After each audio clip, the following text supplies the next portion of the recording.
Hey everyone, welcome back to our channel. If you're new here, please subscribe. I'd really love that. If you're returning, how you doing? What we're going to be talking about today is what people are seeing and experiencing in everyday life when it comes to being of the prepared mind. And I get sent pictures and videos and emails. And if you would like to do so, my email's in the description box below. This first email comes in from a community member.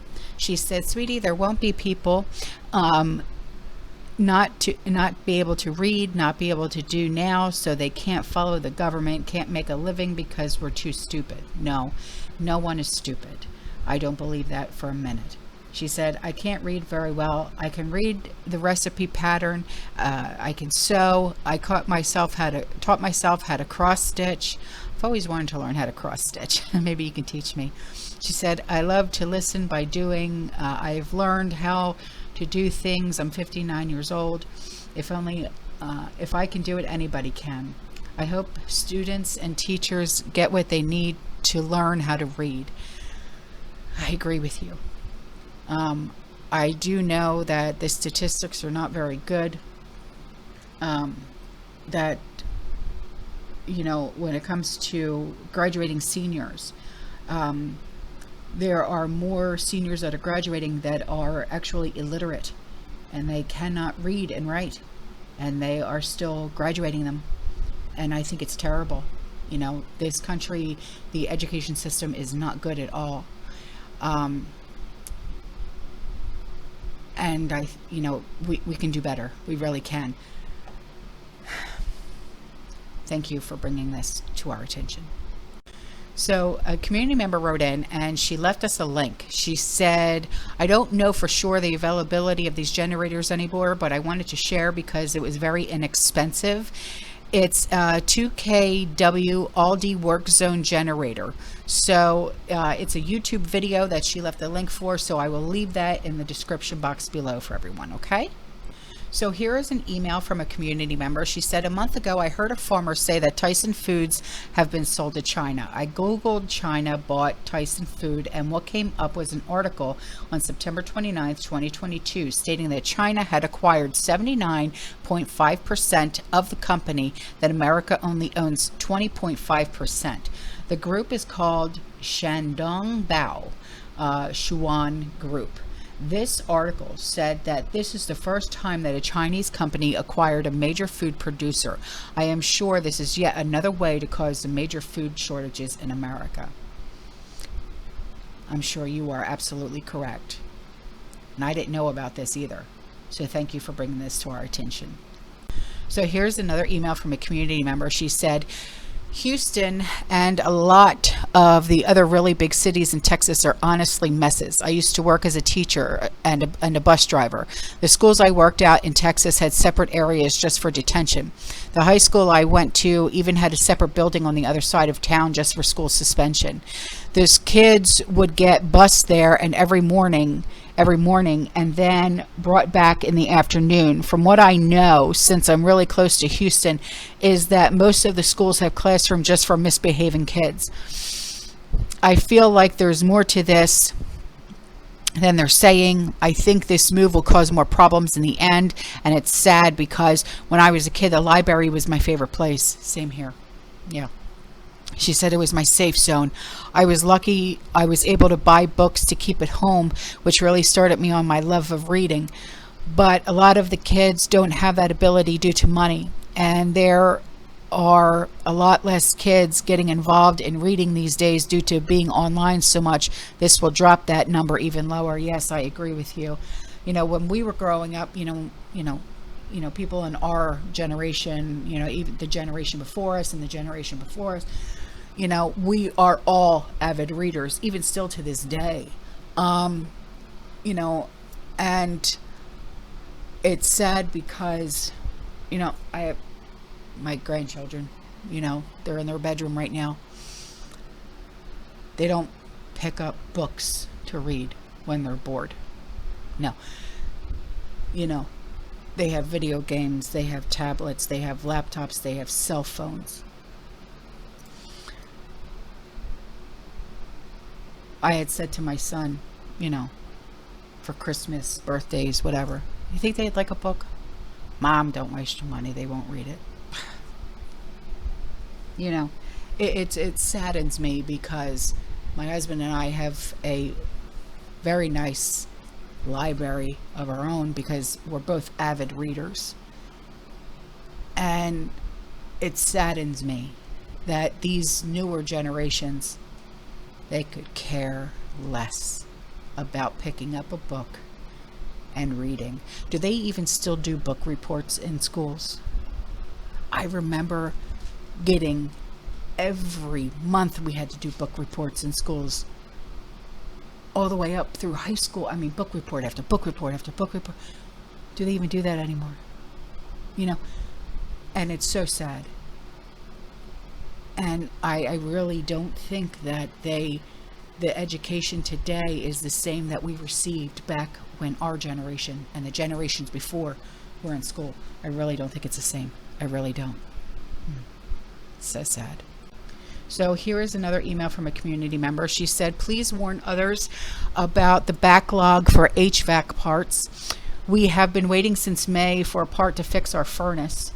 We were told the part won't be in until September 14th. Our AC works, but we don't have central heat.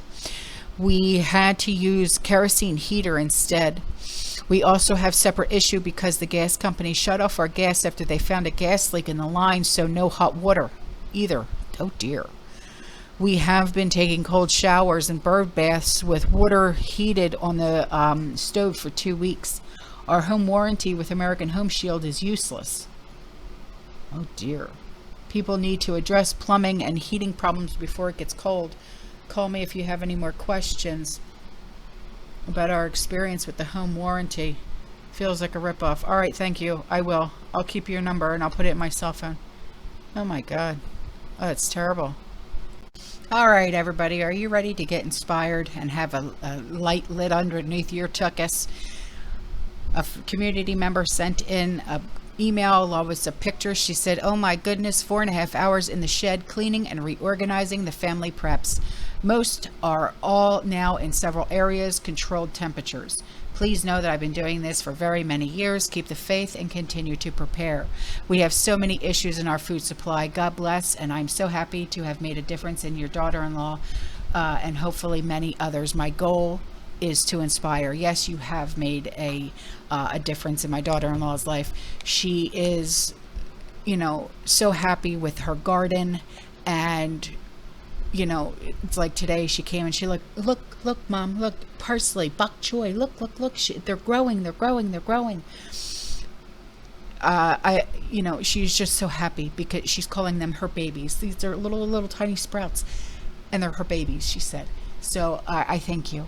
I really do. I thank you. And you are inspiring. You're inspiring everyone. And I thank you so much. Take a look at these wonderful pictures.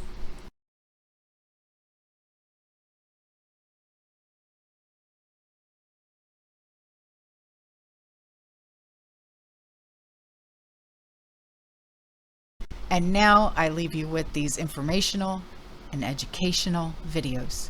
I will see you guys in the next one. You stay safe, you stay positive, you keep prepping, and as always, fear less. Ciao.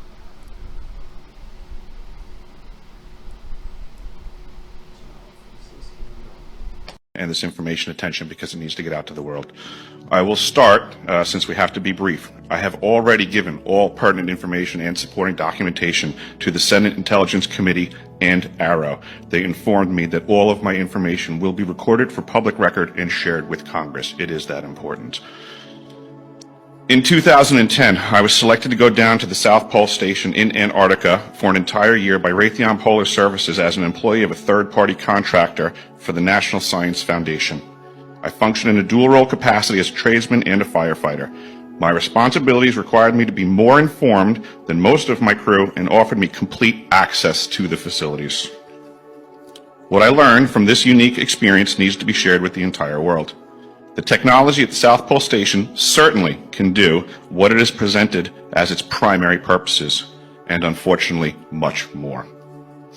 The Ice Cube Neutrino Detector is presented as a passive listening device for the purposes of the science as presented.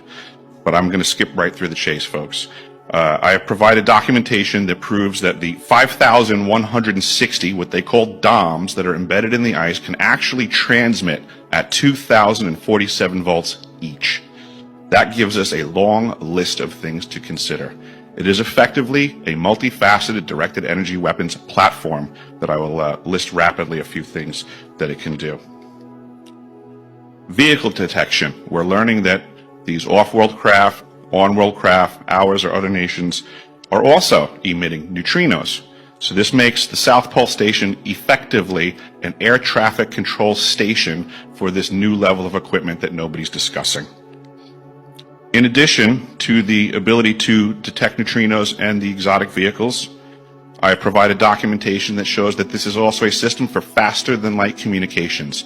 In the past, Gary McKinnon has hacked NASA, found the off-world fleet, the list of captains, and it's apparent that if we have faster than light vehicles moving throughout the system, we're going to need faster than light communications. This is that facility. Unfortunately, I have other bad news. The season that I was there, 2010 to 2011, we converted from construction to operations and maintenance in both the elevated station and the detector array. Unfortunately, when they first fired it up, that was when we had the earthquakes in Christchurch, New Zealand. There was 2 incidental shots before they were able to target it correctly. This is an earthquake generating device as well. This is the weapons of war that we have to deal with now and what Raytheon's hiding. There's an ELF system at the South Pole Station that when I arrived, I was told it was off, dismantled, and completely defunct. In my work, I will rapidly just tell you, I had to figure out the circuitry for certain other repairs, and I found that this system is in fact completely energized, up and running, and being utilized with the other systems for nefarious purposes as well. The Atmospheric Research Observatory is in what we call the clean air sector. I witnessed myself a very powerful green laser shooting out of the top of this facility into the cosmos. This, I believe, is a secondary form of long-range communications and or a defense system. I am not saying that we need to be scared of anything that's out there, but please understand the military-industrial complex is happy to invest all of your money in alleviating their fears. A question of power comes into play for all of these facilities that are present. I assure you, I knew what was going on, I knew the load demands of the facility, and all of these new items exceed the demand for the systems that I was presented. I am doing due diligence and research. I believe there is either a secondary power supply there that is either nuclear, that was there prior to the start of the Antarctic Treaty, which prohibits such things, and or that there is some sort of exotic power supply system there that just is not in the verbiage of the treaty, so it negates the responsibility to the parties involved.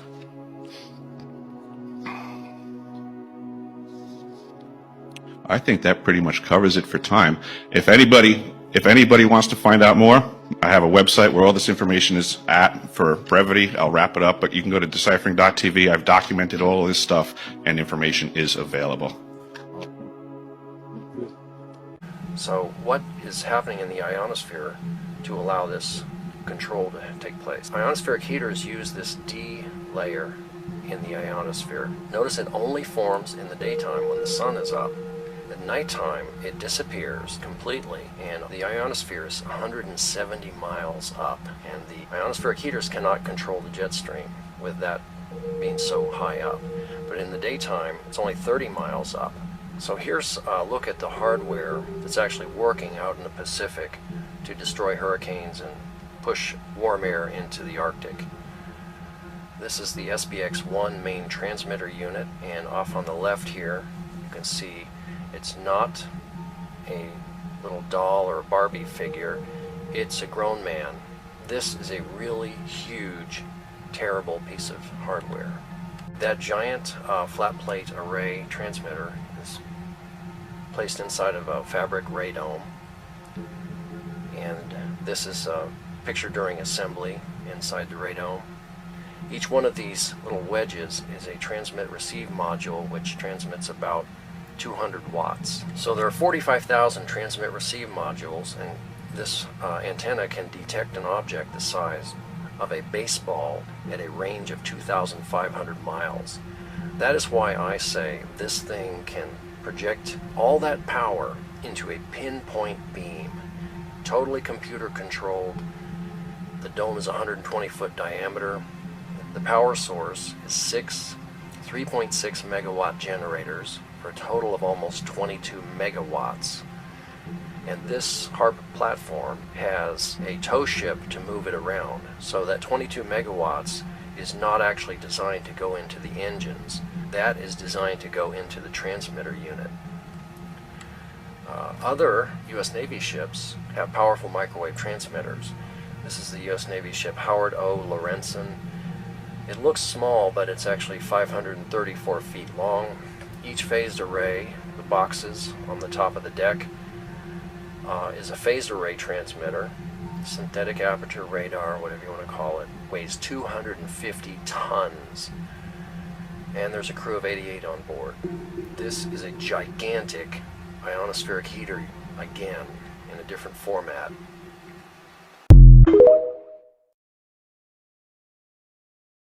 So, unfortunately, we have just gotten news about Zoom's new update. Zoom's updated terms of service permit training AI on user content without opt-out. Now, you may be asking, what does that mean? This. Additionally, under Section 10.4 of the updated terms, Zoom has secured a perpetual, worldwide, non-exclusive, royalty-free, sub-licensable, and transferable license to redistribute, publish, access, use, store, transmit, review, disclose, preserve, extract, modify, reproduce, share, use, display, copy, distribute, translate, transcribe, create derivative works, and process customer content.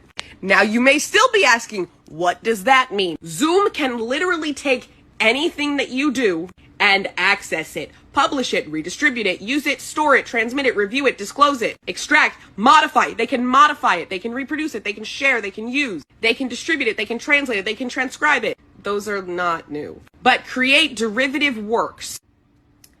That means they can use it to change AI. They're saying it's necessary, but this is literally in their new terms of service. And as somebody who uses Zoom and hates all the other alternatives, this is bad. Now, what does this mean for the future? No idea. I'll keep y'all updated on what's going on, but as of now, this is, well,